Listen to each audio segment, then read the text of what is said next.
പലസ്തീനെ പരമാധികാര രാഷ്ട്രമായി അംഗീകാരം നൽകുമെന്ന് വ്യക്തമാക്കി ബെൽജിയം.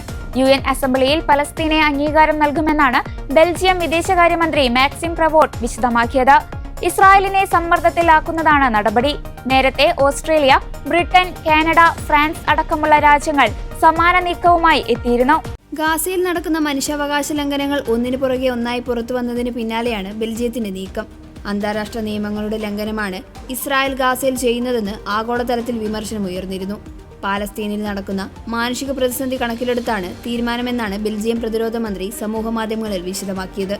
വംശഹത്യ, യുദ്ധക്കുറ്റങ്ങൾ, വംശീയ ഉന്മൂലനം അടക്കമുള്ള ആരോപണം വലിയ രീതിയിൽ ഉയർന്നതിന് പിന്നാലെ ഇസ്രായേൽ ആഗോളതലത്തിൽ ഒറ്റപ്പെട്ട അവസ്ഥയിലാണുള്ളത്. സാധാരണക്കാരായ 63,000 ആളുകളാണ് ഗാസയിലെ ഇസ്രായേൽ ആക്രമണത്തിൽ കൊല്ലപ്പെട്ടത്.